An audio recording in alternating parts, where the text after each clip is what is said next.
हरे Krishna. Shrimad Bhagavatam canto 6 chapter 16 राजा चित्रकेतु की परमेश्वर से भेंट। श्री सुखदेव गोस्वामी ने कहा, हे राजा परीक्षित, नारद ऋषि ने अपनी योग शक्ति से शोकाकुल स्वजनों के समक्ष उस पुत्र को ला दिया और फिर वे इस प्रकार बोले। श्री नारद मुनि ने कहा, हे जीवात्मा, तुम्हारा कल्याण हो। जरा अपने माता पिता को तो देखो। तुम्हारे चले जाने मरने में तुम्हारे समस्त मित्र तथा संबंधी शोकाकुल हैं। तुम असमय ही मरे थे, इसलिए तुम्हारी आयु अब भी शेष है। अतः तुम अपने शरीर में पुनः प्रवेश करके अपने मित्रों तथा स्वजनों की संगति में शेष जीवन का भोग करो। अपने पिता द्वारा प्रदत्त यह समस्त ऐश्वर्य तथा राज सिंहासन स्वीकार करो। नारद मुनि की योग शक्ति से जीवात्मा थोड़े समय के लिए मृत शरीर में पुनः प्रविष्ट हुआ और नारद मुनि के अनुरोध पर इस प्रकार बोला, मैं जीव अपने कर्म फलों के अनुसार एक शरीर से दूसरे शरीर में देहांतर करता रहता हूँ। इस प्रकार कभी देवताओं की योनि में रहता हूँ तो कभी निम्न पशुओं अथवा वनस्पतियों में और कभी मनुष्य योनि में रहता हूँ। अतः ये किस जन्म में मेरे माता तथा पिता थे? वास्तव में ना तो कोई मेरी माता है और ना कोई पिता।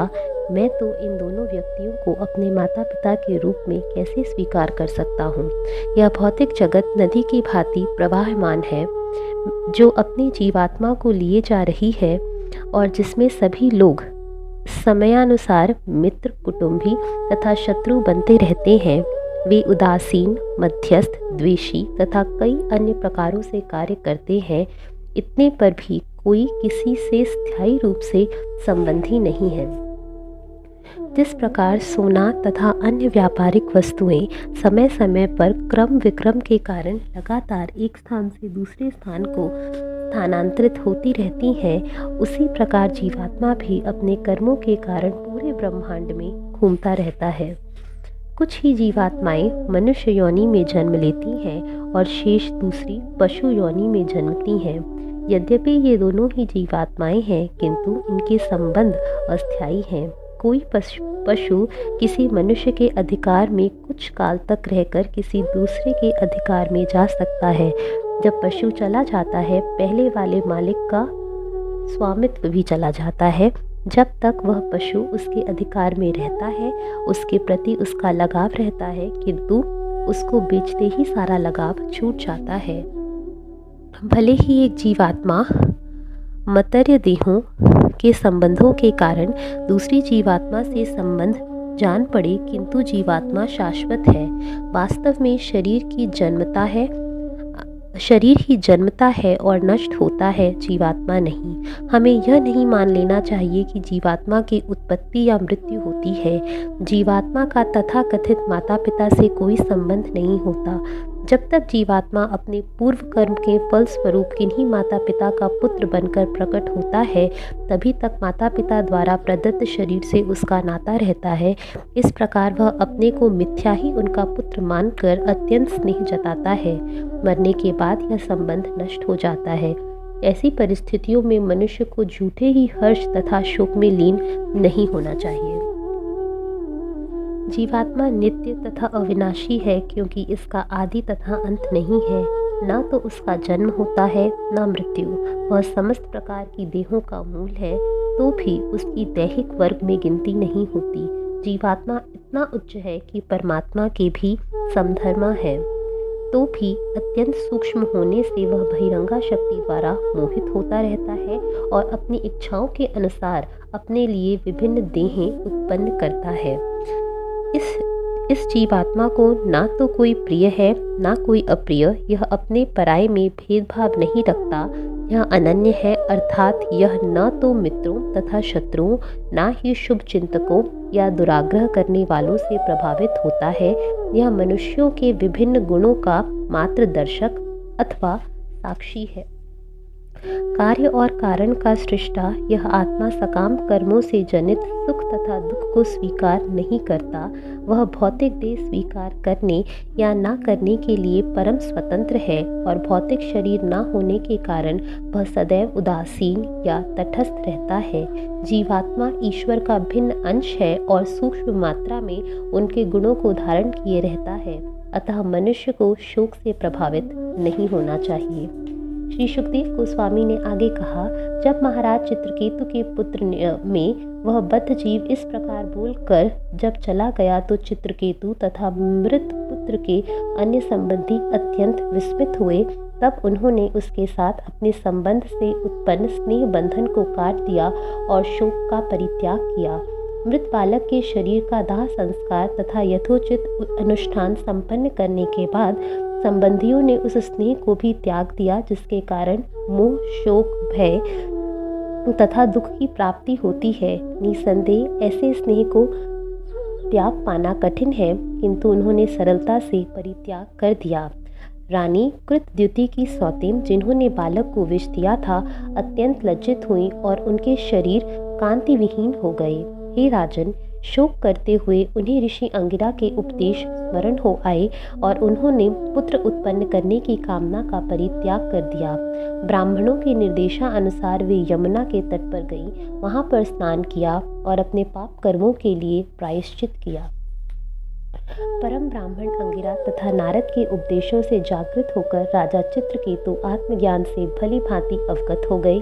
जिस प्रकार हाथी कीचड़ युक्त जलाशय से बाहर निकल आता है, वैसे ही राजा चित्रकेतु गृहस्थ जीवन के अंधकूप से बाहर निकल आया। राजा ने यमुना जल में स्नान किया और विधि पूर्वक अपने पितरों तथा देवताओं को जल का अर्घ्य दिया। फिर इंद्रियों तथा मन को बड़े विकटता से संयमित करते हुए उन्होंने ब्रह्मा जी के दोनों पुत्रों अंगिरा तथा नारद को नमस्कार किया। तत्पश्चात आत्मसंयमी तथा शरणागत भक्त चित्रकेतु पर अत्यधिक प्रसन्न होकर सर्वाधिक भक्तिमान मुनि नारद ने निम्नास्तुर दिव्य उपदेश दिया। नारद ने चित्रकेतु को निम्नलिखित मंत्र प्रदान किया। ओमकार प्रणव नाम से संबोधित किए जाने वाले हैं ईश्वर, हे पूर्ण पुरुषोत्तम भगवान, मैं आपको सादर नमस्कार करता हूँ। हे भगवान वासुदेव, मैं आपका ध्यान करता हूँ। हे भगवान प्रद्युम्न, भगवान अनिरुद्ध तथा भगवान संकर्षण, मैं आपको सादर नमस्कार करता हूँ। हे दिव्य शक्ति के आगार, हे परमानंद, मैं आत्मनिर्भर, आत्माराम तथा परम शांत आपको सादर नमस्कार करता हूँ। हे परम सत्य अद्वितीय, आप ब्रह्म परमात्मा तथा भगवान रूप में जाने जाते हैं, अतः आप समस्त ज्ञान के आगार हैं, मैं आपको सादर नमस्कार करता हूँ। अपने व्यक्तिगत आनंद का अनुभव करते हुए आप सदैव भौतिक प्रकृति की लहरों के परे हैं, अतः हे ईश्वर, मैं आपको सादर नमस्कार करता हूँ। आप इंद्रियों के परम नियामक, प्रेरक हैं और आपके रूप में प्रकाश विस्तार अनंत है। आप परम महान हैं, अतः मैं आपको सादर नमस्कार करता हूँ। बद्ध जीव की वाणी तथा मन पूर्ण पुरुषोत्तम भगवान तक नहीं पहुँच पाते, क्योंकि वे नितांत आत्मस्वरूप स्थूल तथा सूक्ष्म रूपों की अवधारणाओं से परे हैं, अतः उन पर भौतिक नाम तथा रूप लागू नहीं होते। निर्गुण ब्रह्म उनके अन्य रूपों में से हैं, वे अपने आनंद स्वरूप से हमारी रक्षा करते हैं। जिस प्रकार मिट्टी के पात्र बनाए जाने के बाद पृथ्वी पर स्थित रहते हैं और तोड़ दिए जाने पर पुनः मिट्टी बन जाते हैं, उसी प्रकार से यह दृश्य जगत परम ब्रह्म द्वारा उत्पन्न किया जाता है, उन्हीं में स्थित रहता है और उन्हीं में विलीन हो जाता है। अतः ब्रह्म के कारण स्वरूप पूर्ण पुरुषोत्तम को हमारा सादर नमस्कार है। पूर्ण पुरुषोत्तम भगवान से प्रादुर्भूत होकर परम ब्रह्म व्योम की तरह विस्तृत हो जाता है। यद्यपि इसको कोई भौतिक पदार्थ स्पर्श नहीं कर सकता, किंतु यह भीतर तथा बाहर विद्यमान है। तो भी मन, बुद्धि, इंद्रियां तथा प्राण शक्ति ना तो उसका स्पर्श कर सकती है, ना उसे जान सकती है।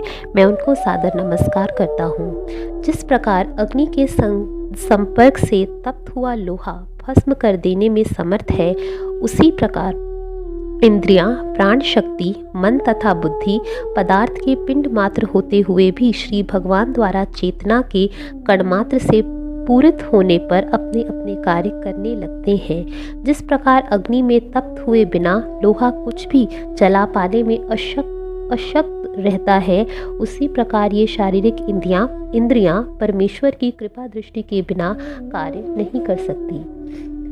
हे वैकुंठ लोक में आसीन दिव्य ईश्वर, आपके चरण कमल सदैव श्रेष्ठ भक्तों के समुदाय के कर कमलों के द्वारा चापे जाते हैं। आप 6 ऐश्वर्यों से पूर्ण श्री भगवान हैं। आप पुरुष सुक्त की स्तुतियों में वर्णित परम पुरुष हैं। आप परम पूर्ण समस्त योग शक्तियों के स्वरूप सिद्ध स्वामी हैं। मैं आपको सादर नमस्कार करता हूँ। श्री सुखदेव गोस्वामी ने आगे कहा, चित्रकेतु के पूर्णतः शरणागत होने पर गुरु हो जाने के कारण नारद ने स्तुति के द्वारा उसे पूरा उपदेश दिया। हे राजा परीक्षित, तत्पश्चात अंगिरा ऋषि सहित नारद मुनि ब्रह्मलोक नामक सर्वोच्च लोक के लिए चल पड़े। केवल जल पीकर उपवास करते हुए राजा चित्रकेतु ने नारद मुनि द्वारा दिए गए मंत्र का 1 सप्ताह तक अत्यंत ध्यानपूर्वक लगातार जप किया। हे राजा परीक्षित, अपने गुरु से प्राप्त मंत्र को केवल 7 दिनों तक अभ्यास करने पर राजा चित्रकेतु को अंतिम फल के रूप में आत्मज्ञान हो जाने से विद्याधर लोक का राज्य प्राप्त हुआ।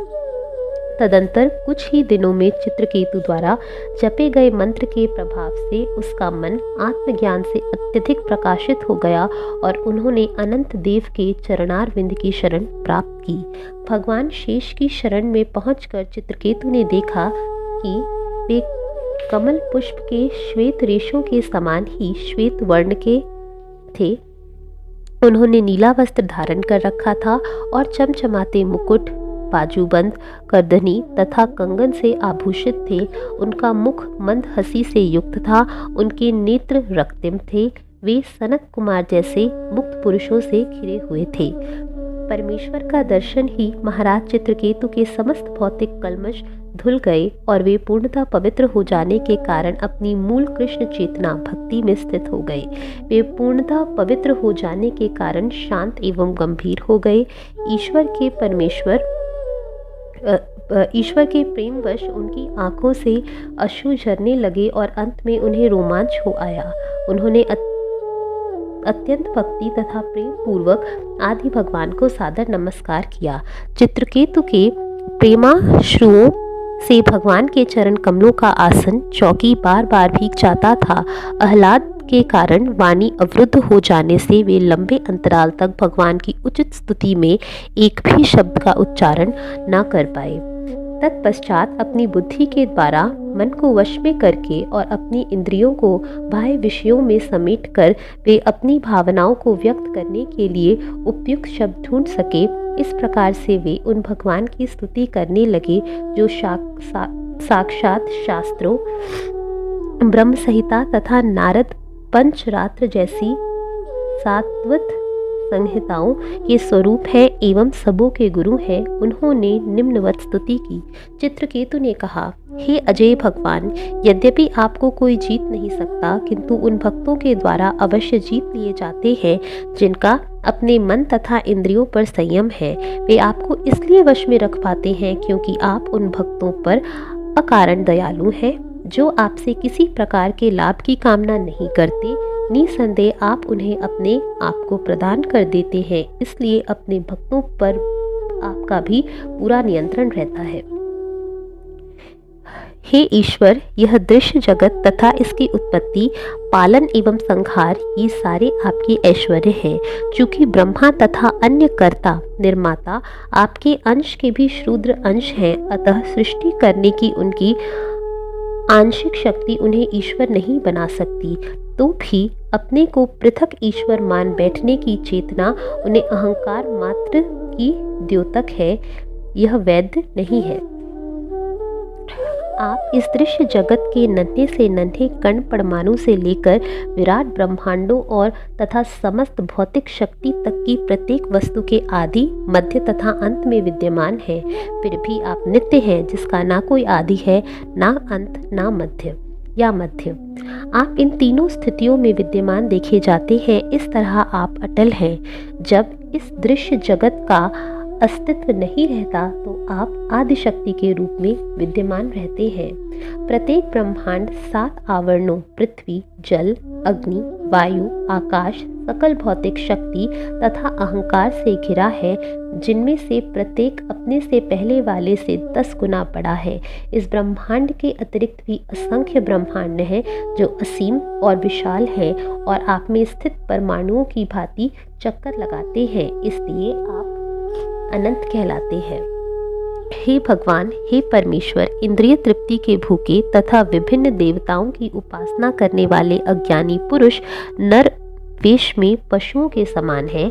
वे पाशविक वृत्ति के कारण आपकी उपासना न करके नगण्य देवताओं को, जो आपके यश की लघु चिंगारी के समान है, पूजते हैं। समस्त ब्रह्मांड के संहार के साथ ये देवता तथा इनसे प्राप्त आशीर्वाद उसी प्रकार विनष्ट हो जाते हैं जिस प्रकार राजा की सत्ता छिन जाने पर राजकीय अधिकार। हे परमेश्वर, यदि ईश्वर द्वारा इंद्रिय तृप्ति पाने के इच्छुक व्यक्ति भी समस्त ज्ञान के स्रोत तथा भौतिक गुणों से परे उसकी उपासना करते हैं तो उनका पूर्ण जन्म नहीं होता। जिस प्रकार भुने बीज से पौधे नहीं उत्पन्न होते, जीवात्माओं को जन्म तथा मृत्यु का चक्र भोगना पड़ता है क्योंकि वे भौतिक प्रकृति द्वारा बद्ध हैं, परंतु आप दिव्य हैं, अतः जो आपसे संगति करता है वह भौतिक प्रकृति के बंधन से छूट जाता है। हे अजित, आपने भागवत धर्म कह सुनाया तो आपके चरण कमलों के शरण लेने के लिए अकलुषित धार्मिक प्रणाली थी, तो वह आपकी विजय थी। आत्मतुष्ट आत्माराम चतुसन के समान निष्काम व्यक्ति भौतिक कल्मश से मुक्त होने के लिए आपकी उपासना करते हैं। दूसरे शब्दों में कहा जा सकता है कि वे आपके चरणारविंद की शरण प्राप्त करने के लिए भागवत धर्म को ग्रहण करते हैं। भागवत धर्म को छोड़कर शेष सभी धर्म पारंपरिक विरोधाभासों से पूर्ण हैं और कर्म फल की सकाम विचारधारा और तू और मैं तथा तेरा और मेरा जैसे भेदभावों से पूर्ण है। श्रीमद् भागवत के अनुयायियों में ऐसी चेतना नहीं रहती। वे कृष्ण भावनामृत से पूरित रहते हैं और अपने को श्री कृष्ण का और श्री कृष्ण को अपना मानते हैं।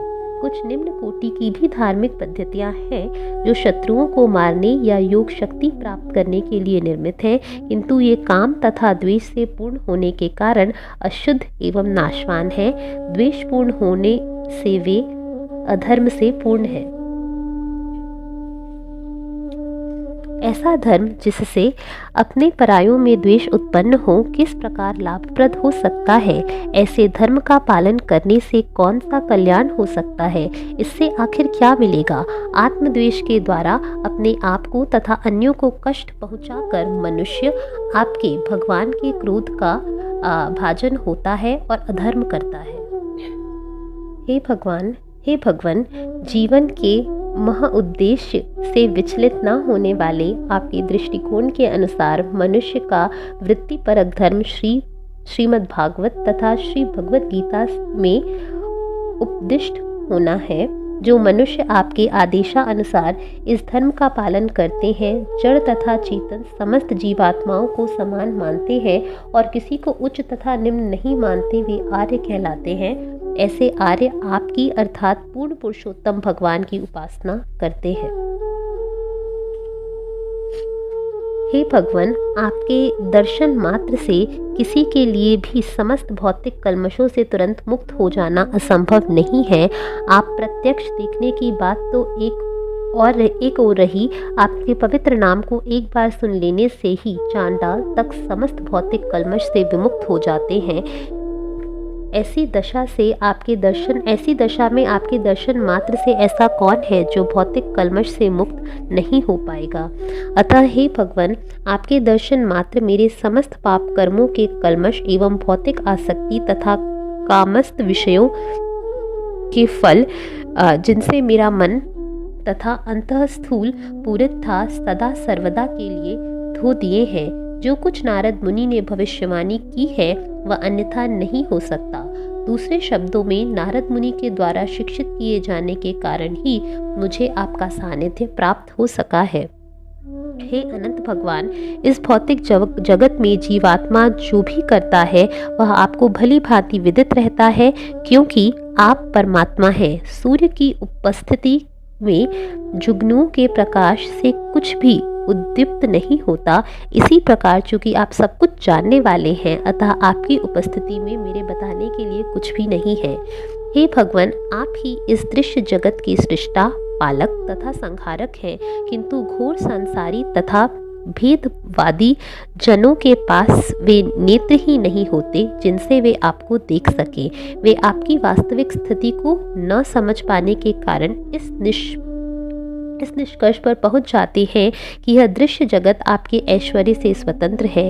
हे भगवान, आप परम विशुद्ध हैं और सभी छह ऐश्वर्यों से ओतप्रोत हैं, अतः मैं आपको सादर नमस्कार करता हूँ। हे भगवान, आपकी चेष्टा से ही भगवान ब्रह्मा, इंद्र तथा दृश्य जगत के अन्य अभीक्षक अपने अपने कार्यों में निरत हो जाते हैं। हे ईश्वर, आपके द्वारा भौतिक शक्ति को देखे जाने पर ही इंद्रियां देख पाती है। अनंत भगवान समस्त ब्रह्मांडों को अपने सर पर सरसों के बीज के समान धारण किए रहते हैं। हे सहस्त्र वाले परम पुरुष, मैं आपको सादर नमस्कार करता हूँ।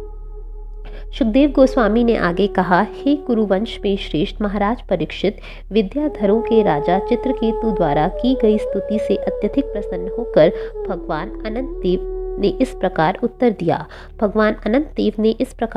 दिया, हे राजन, परम साधु नारद तथा अंगिरा द्वारा मेरे संबंध में दिए गए उपदेशों को अंगीकार करने के फलस्वरूप तुम दिव्य ज्ञान से भली भांति अवगत हो चुके हो। आध्यात्मिक ज्ञान से शिक्षित हो जाने के कारण अब तुमने मेरा साक्षात दर्शन किया है, अतः तुम अब पूर्णतया सिद्ध हो चुके हो। समस्त चर तथा अचर जीवात्माएं मेरे ही प्रकाश विस्तार है और मुझसे पृथक है। मैं ही समस्त जीवात्माओं का परमात्मा हूँ। मेरे प्रकाशित करने के ही कारण उनका अस्तित्व है।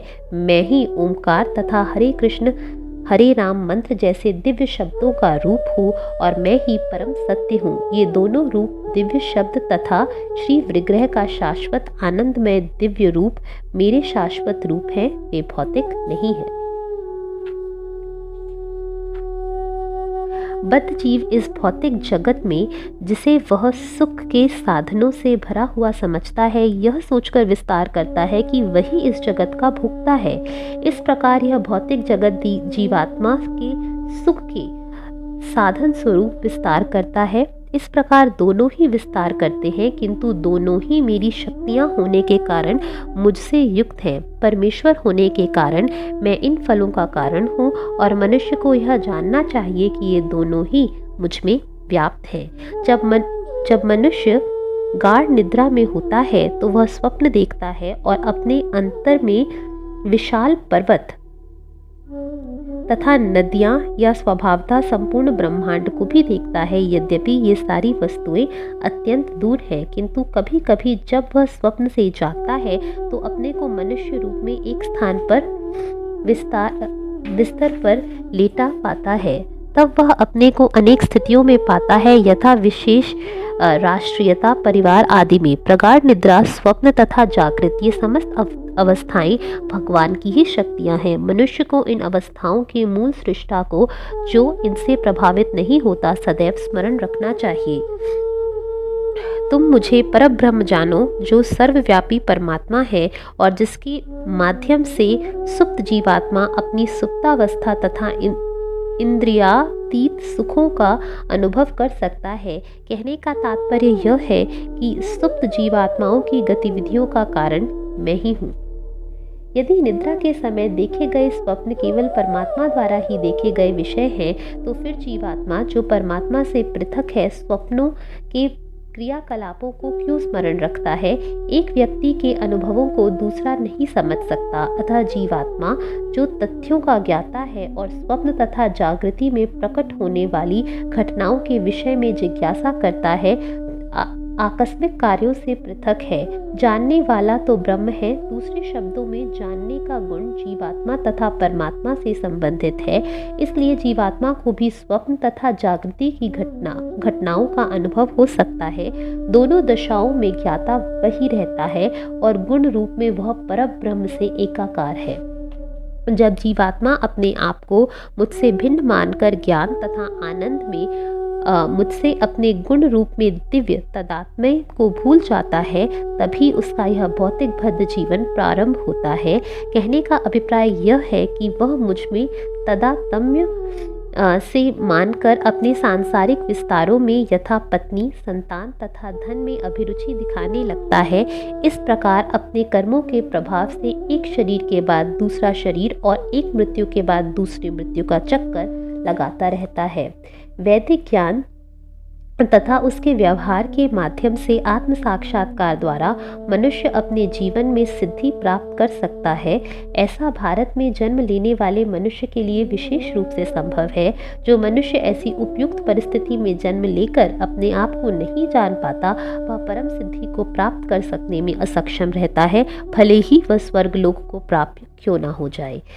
यह स्मरण रखते हुए कि कर्म फल हेतु संपन्न कर्मों के क्षेत्र में बड़ी बड़ी अड़चनें आती हैं और इच्छा से विपरीत फल प्राप्त होते हैं, चाहे वे भौतिक कर्मों से उत्पन्न हो या वैदिक ग्रंथों द्वारा बताए गए सकाम कर्मों के फल हो। बुद्धिमान मनुष्य को चाहिए कि वह सकाम कर्मों की इच्छा का परित्याग कर दे, क्योंकि ऐसी चेष्टाओं से जीवन का परम उद्देश्य प्राप्त नहीं हो सकता।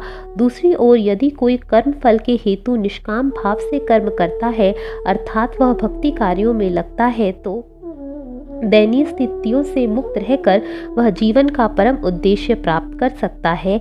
इस पर विचार करते हुए मनुष्य को चाहिए कि भौतिक कामनाओं का परित्याग करे। पुरुष तथा स्त्री जैसे दंपति के रूप में कई प्रकार से पारस्परिक सहयोग करके सुख प्राप्त करने तथा दुख को कम करने के लिए कई प्रकार से योजना बनाते हैं, किंतु कामनाओं से पूर्ण होने के कारण उनके कर्मों से ना तो कभी सुख प्राप्त होता है और ना दुख में कमी आती है, उल्टे ये भारी दुख के कारण बनते हैं। मनुष्य को यह जान लेना चाहिए कि जो व्यक्ति अपने भौतिक अनुभव पर गर्व करते हैं, उन्हें जगते, सोते तथा प्रगाढ़ निद्रा से कल्पित किए गए फलों के विपरीत फल मिलते हैं। मनुष्य को यह भी समझना चाहिए कि यद्यपि भौतिकतावादी व्यक्ति के लिए आत्मा को देख पाना दुष्कर है, तो भी वह इन समस्त स्थितियों से परे है और उसे अपने विवेक के आधार पर इस जन्म में तथा अगले जन्म में कर्म फल की इच्छा का परित्याग कर देना चाहिए। इस प्रकार दिव्य ज्ञान में अनुभवी बनकर ही किसी को मेरा भक्त बनना चाहिए। जो पुरुष जीवन के परम उद्देश्य को प्राप्त करना चाहते हैं, उन्हें चाहिए कि वह परम पुरुष तथा जीवात्मा का भली भांति अवलोकन करे, जो अंश तथा पूर्ण होने के कारण गुण रूप में एक ही है। जीवन की यही सबसे बड़ी समझ है, इससे बढ़कर और कोई सत्य नहीं है।